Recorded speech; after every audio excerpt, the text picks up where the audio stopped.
Hello, and welcome to Outnumbered the Podcast. I'm Audrey. And I'm Bonnie. We are experienced moms to a combined total of 19 children. In our weekly episodes, we explore relatable topics using our perspectives of humor and chaos. Tune in for advice and encouragement to gain more joy in your parenting journey.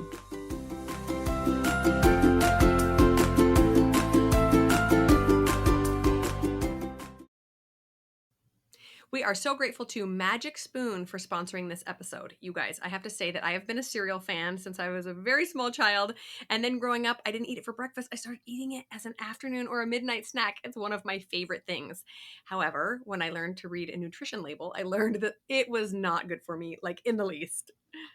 So enter Magic Spoon. You guys, this cereal is amazing.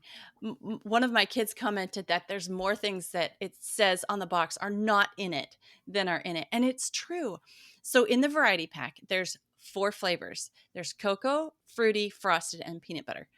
But this pack has 0 grams of sugar, 13 to 14 grams of protein, and only 4 net grams of carbs. So that's about 140 calories per serving. But listen to this. It's keto friendly. It's gluten-free. It's grain-free. It's soy-free. And it's low carb. I mean, like a mom's cereal dream.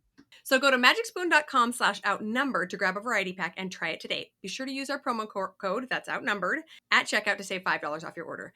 And Magic Spoon is so confident in their product that you have a 100% happiness guarantee. If you don't like it for any reason, they will refund your money, no questions asked. Remember, get your next delicious bowl of guilt-free cereal at magicspoon.com/outnumbered and use the code outnumbered to save $5 off. Thank you again to Magic Spoon for sponsoring this episode. Hello, friends. Welcome back. We love chatting with you. And today we've got a doozy of an episode, but a good one. Don't worry. All about parenting in crisis mode. We all have those periods of time where our life feels like it's falling apart, right? Something crazy is going on.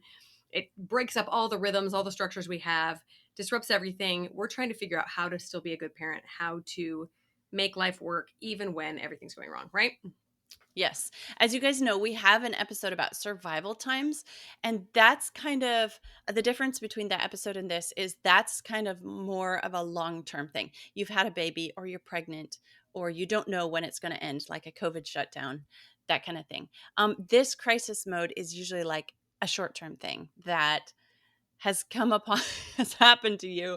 And, but you know, there's going to be end to it soon. But how do you parent in that, short-ish time period, temporary time period when your world is upside down and your kid's world? Yes. We're gonna be excited about this one. Nobody talks about that, right? They're like, oh, this is how you parent when everything's going right. Yeah, but how often does it go right? And sometimes it goes really wrong. Yeah, not just wrong, really wrong, for sure. Okay, so I've got a funny mom moment to share with you guys today. My daughter, bless her, is 5, and she is just pulling out of a really naughty phase. Hopefully it's coming out soon. We're working on her, but she was really misbehaving in church the other day. And so Dad told her that she wasn't going to get ice cream with the rest of the family that evening. She was really upset. We had to talk about it, and we thought it all sunk in. And then everyone had their treat, had their ice cream, and we moved on with the evening. And she came to me where I was reading somewhere and said, hey, Mom, can I have ice cream now? An hour later or so. I said, well, did Dad say you could? She said, yeah, he did. And I thought, well, maybe he, had some mercy on her and decided to let her. I said, okay, we can go get some. Let's go ask Dad real quick. Experienced mom. Let's just go check with him. She goes, okay. Takes my hand. We go to walk outside to find Dad. And then she goes, hey, Mom, what happens when you lie to your parents? And I'll be honest, for the first second, I was like, this is a random question. Oh, I get it now. It was so cute. And so we take her out and we said, hey, Daddy, did you say that she could have some ice cream? No, I didn't. Oh, so that the lie you were talking about? We had a great little discussion, but bless that thing. Oh, what's going to happen to me when this comes out? Oh my goodness. Oh, sweet little thing. So sweet and so hard. Oh goodness. Yeah.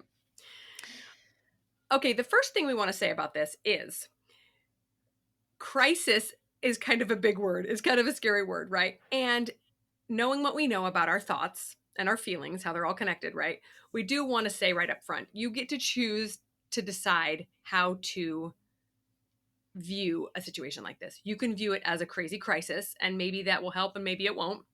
Or you can choose to view it as a natural course of life and realize you're going to be okay. There's no right or wrong way. Sometimes it helps me to think this is a crisis mood. It will be over quickly. Just put your head down and get through it. But I just want to say that right up front so that we don't scare you. Like, you don't have to look at every frustrating event in life as a major crisis. Oh my goodness, how are we going to survive? That makes sense. Yes, it does. And I think the reason Bonnie and I are moved to do this episode right now is because both of us have had recently had pretty big crisis experiences in our life that we have had to get through and get our kids through. And it hasn't been easy, and it really made us examine like how we went through them and what we can share from those experiences with you guys. So, we're going to talk first of all about two examples of crises, the two categories of crises.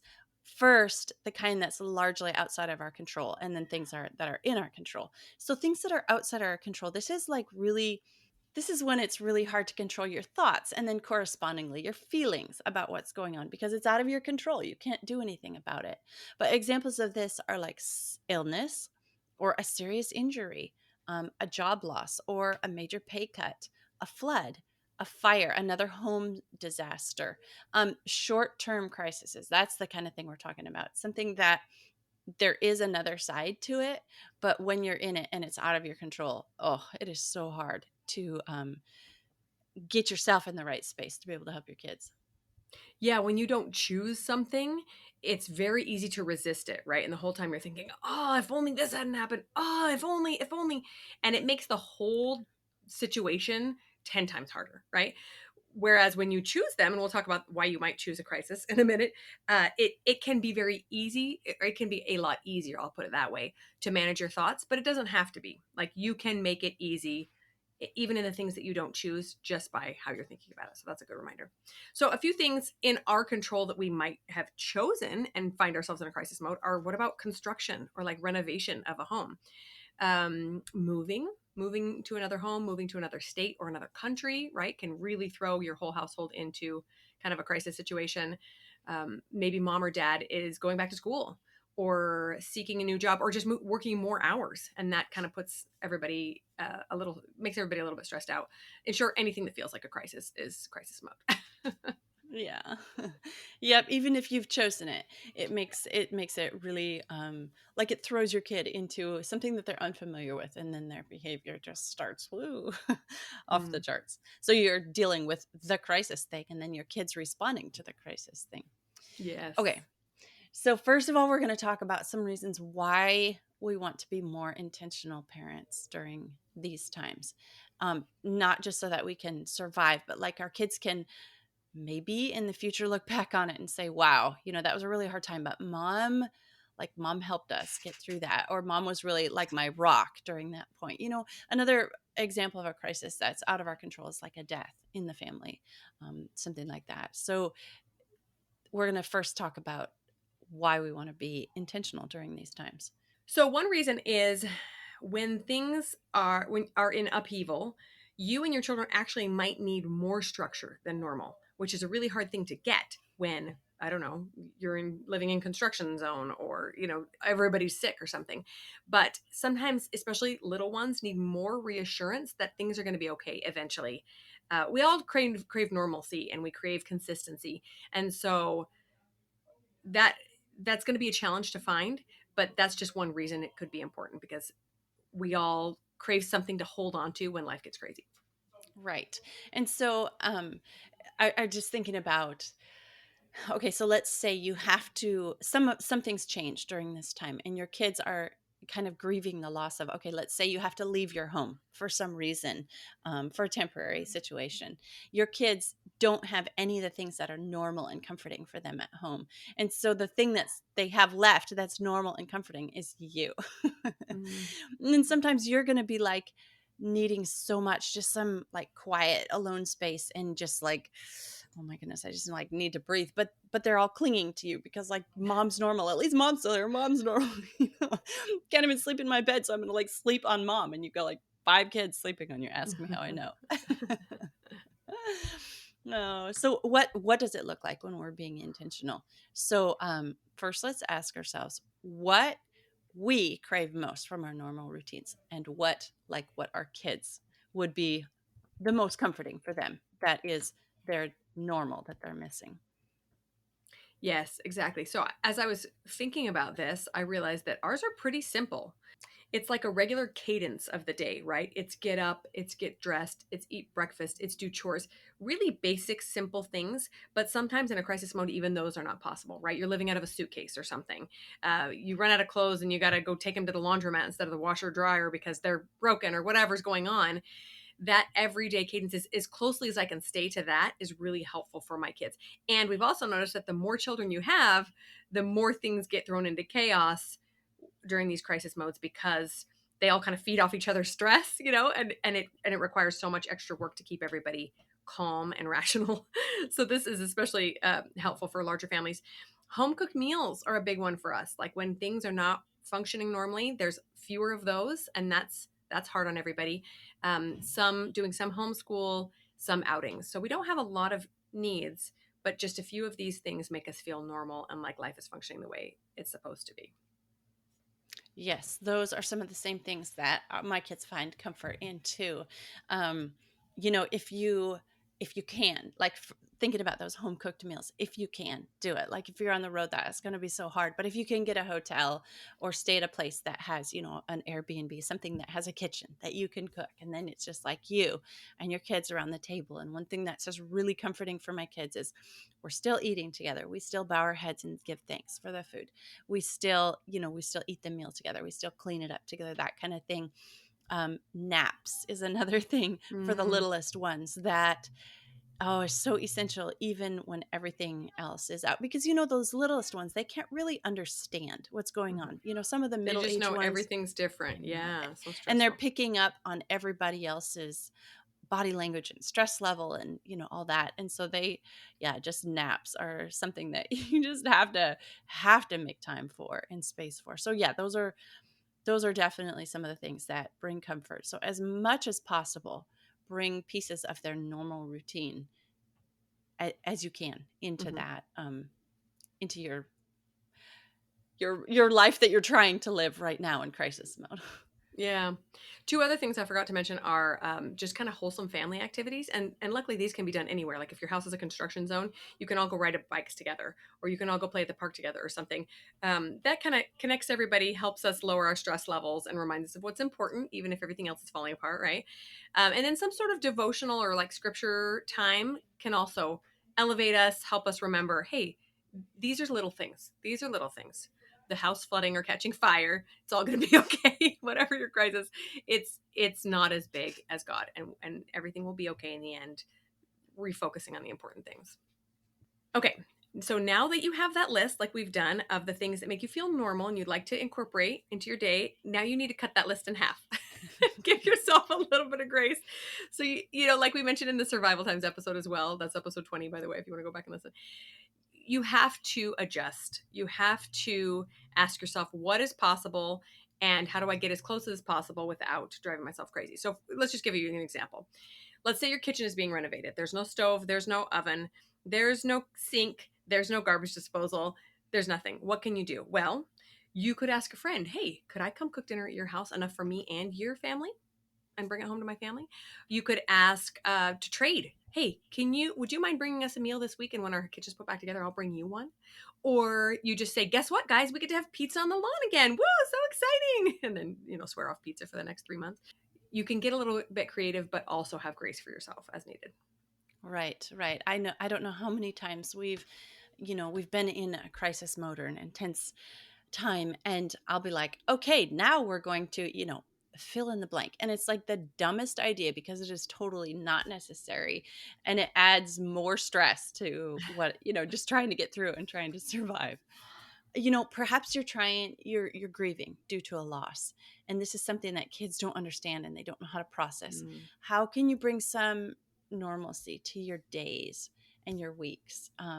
Definitely family time. Like, maybe put alone time for yourself on the back burner and have part of your self-care be, okay, let's all give each other back massages, foot massages. Let's all sit down in a train and I'll massage your back and you massage, something that is very comforting and helpful and, hands-on, skin to skin contact, but isn't alone time because those kids are just needing you. um, make family a priority. Something that really, really is a non-negotiable, even when we're feeling at our crappiest or we're in the worst crisis time, is get dressed and like fix the girl's hair, comb your hair, braid it, whatever. Just because then you feel it changes the way you feel, like you feel fresh Hmm. and you're ready to go, and not ready to go anywhere, but just ready to like take on the day. Hmm. Yes, I could talk about getting dressed all day long. And I don't put that much effort into it, I promise. Sometimes it's just 5 minutes, but the difference between how I feel unshowered and in pajamas or workout clothes or whatever versus how I feel after a shower and in clothes and maybe a little bit of chapstick is night and day. Night and day for me. And the whole world looks rosier. I can take on my to-do list. It just helps the your mental faculties so much. So highly recommend that one for sure. Okay, so let's talk about the how. Now we've talked about the what, the why of maintaining some normalcy, but how do we do that, right? Well, we have talked a little bit about the everyday stuff, but what about the parenting stuff? Like when there's a crisis, the kids often behave not as well, right? Like we've mentioned. And being a parent is more than just feeding and clothing your children, it is connecting with them and discipline and comfort and all these other things. How do you do that when life is falling apart? Yeah. First of all, have grace for yourself. Understand that you're not going to be in your best condition um, as a parent, and neither is your spouse, and your kids aren't either. So don't expect normal output, normal performance, normal behavior. Expect some crabbiness, and be quick to forgive and quick Hmm. to hug and quick to love, and just kind of relax on some of the parenting training that we try to do with our kids, and the self-improvement that we try to do with ourselves. Like just take a breather and just relax. Everybody is under stress, and it's okay. Yes. Yeah. Don't expect those normal behaviors because you won't get them.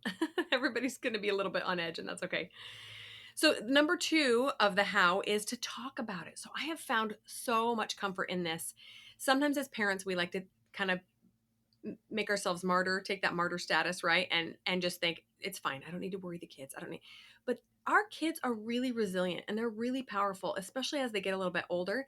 Talk to them about it and say something like, so let's say dad is in the military, he's deployed. You can say, "Are you having a hard time when dad is gone?" "Me too." "Can I tell you about my hard time?" "Now tell me about your hard time. How can we help each other?" Etc. Right? Or moving is hard. I know. I moved when I was your age too, and I'll be missing my friends. Do you want a hug? How can I help you feel a little bit better? I'm so sorry you're struggling, right?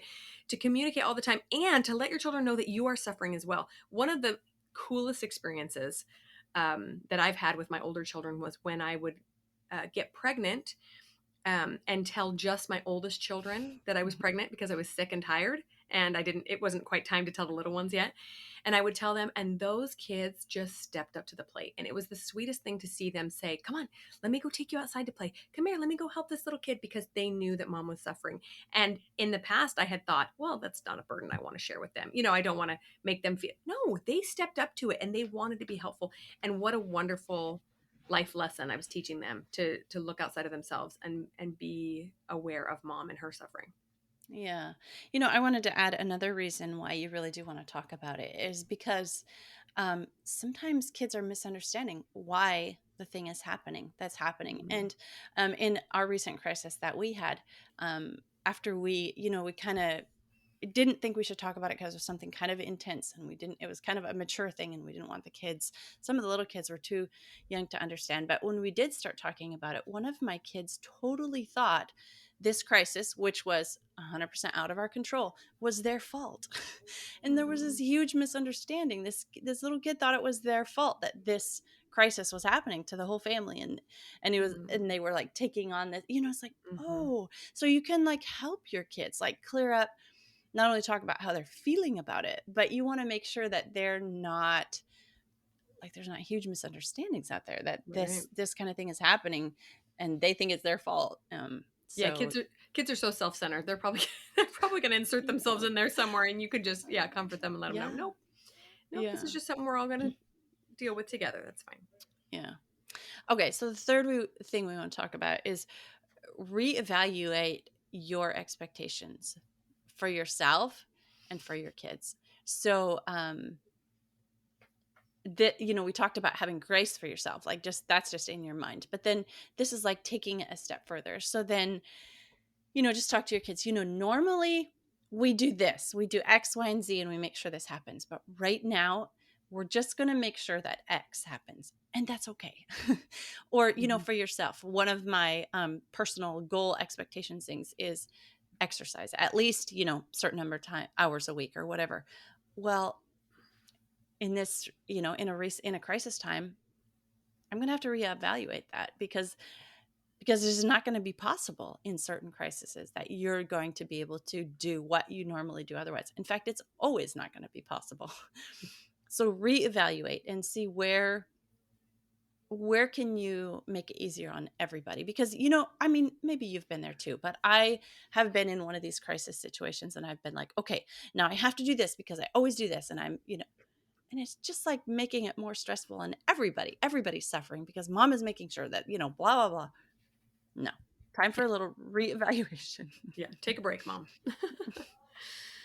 So I'm going to share our own personal example that we've been dealing with. We had a flood a little while ago, and we've decided to replace the flooring in all of our main floor while we're replacing the one room that got flooded and damaged. And so it looks like moving all our furniture out of 2,000 square feet of home with 10 children underfoot. That's how you say that.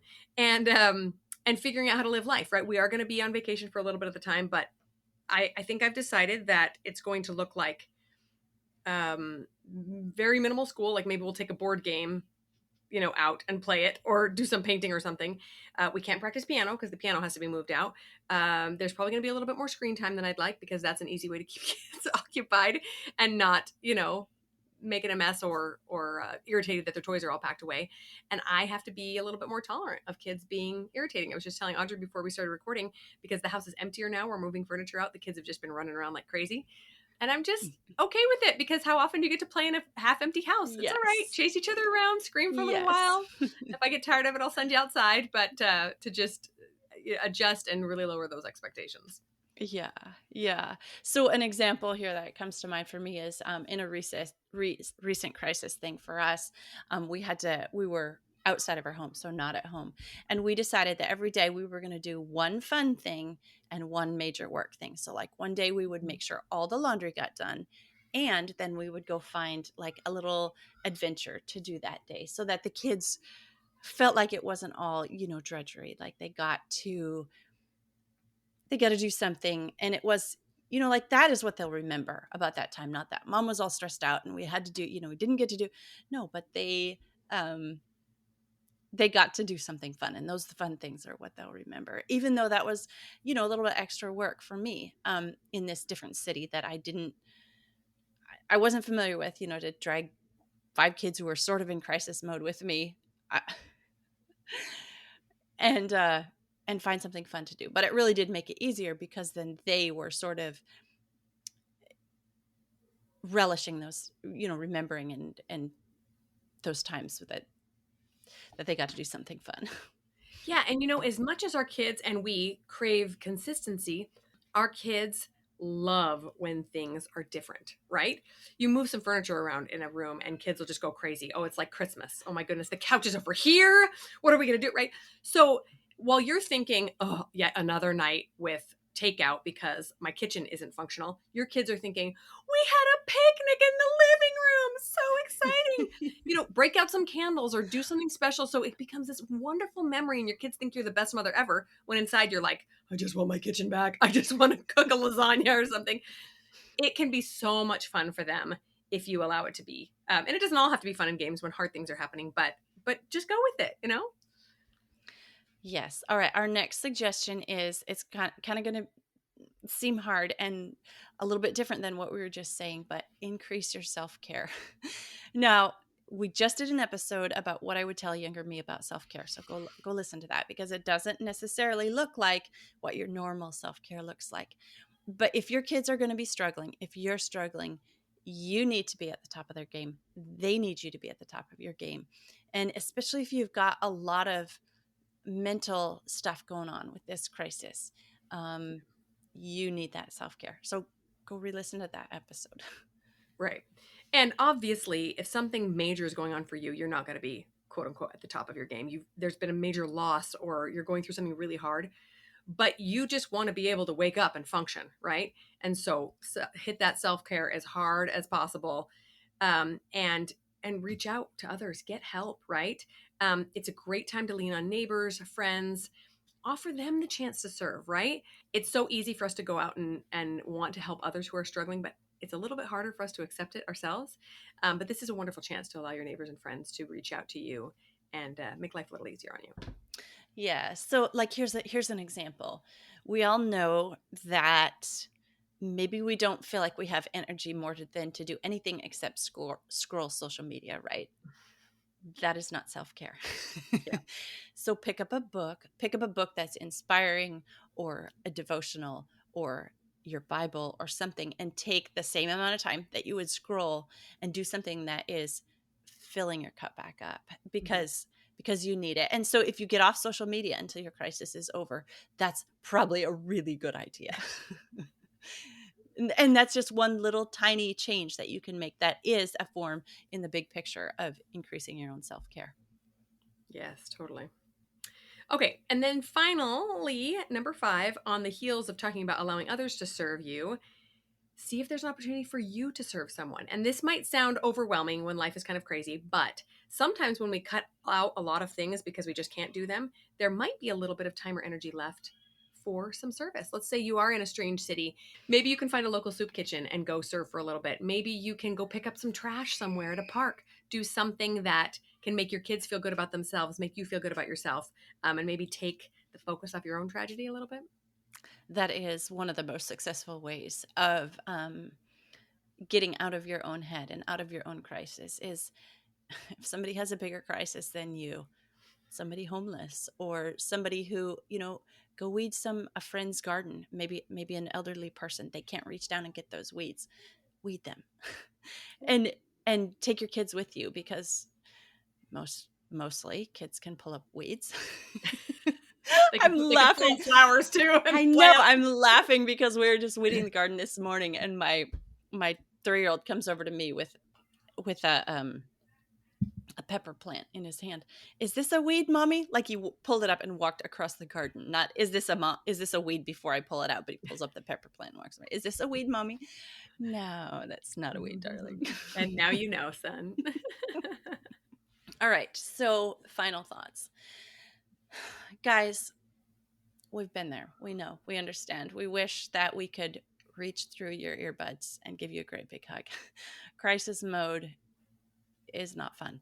I think that maybe if I had to just say one of these things, it would be find somebody who you can lean on at this time, because you're like, I feel like when I go into crisis mode, like sometimes I can't trust my own thoughts and my own feelings, and I really need somebody else to help. So um, in a recent crisis that we had, not the out of town one, but the one that we were here at home, I have a neighbor who is just amazing, and I reached out to her. She has a little bit of expertise in the crisis that we were experiencing, and I said, please tell me what to do, help me through this experience, like complete vulnerability. And she was so open and so warm and so helping, and like she kept saying to me, you're going to be fine, Audrey, this is going to be fine. But in my mind, it was this huge crisis, and she helped me through that. So just like, the thing I think that I want to emphasize here at the end is find somebody to help you through this, because not only do you have the crisis that you're dealing with, but you have your kids that you're trying to pilot through this crisis as well, and you need help, and it's out there for you somewhere. So find it, please. Yes, absolutely. And I think the one thing that I would emphasize is to just be kind to yourself, right? Just look at yourself in the mirror and just say, you are dealing with a lot and I love you and it's going to be okay, right? And whatever you have today is enough. And whatever you have tomorrow is enough. And someday you'll get to a point where you'll have a little bit more and that will be enough. But for today, this is what we can give. You know, one of the most freeing concepts that I've been thinking about a lot lately is the concept of everyone is just doing the best they can, and that feels a little counterintuitive to those of us that are always trying to progress and improve and be better. Um, But I really believe that's true.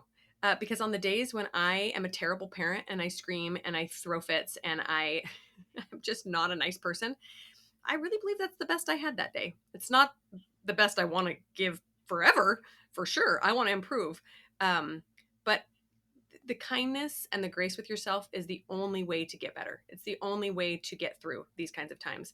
Beating yourself up and telling yourself what a terrible job you're doing will get no one anywhere. It will just make you want to dig that hole deeper, right? Be kind to yourself. Take care of yourself. And if you are having a hard time with that, ask a friend to help you. Say, hey, I'm really struggling with this. I keep being really hard on myself. What kind of feedback do you have for me? And I guarantee that friend, if it's a true friend, will help you. Will tell you just what a great job you are doing and how right now it's just survival and you can do it. So we're here for you, friend. Email us if you need talking through something hard, but it'll get better. We promise.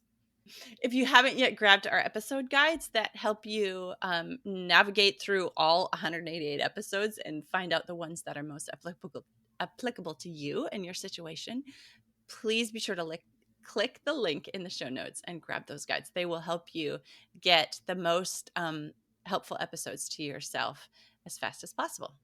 Yep, and they're all free. I think we have 8 different guides with tons of links to our favorite episodes, so go check them out. That's it for today's episode. We'll talk to you next week. I'm Audrey. I'm Bonnie, and we're outnumbered. Thanks for listening, friends. Click the link in the show notes to subscribe to our email and never miss another episode. Show us some love by leaving a review on iTunes or sharing the podcast with a friend. Thanks for all your support. We'll talk to you next week.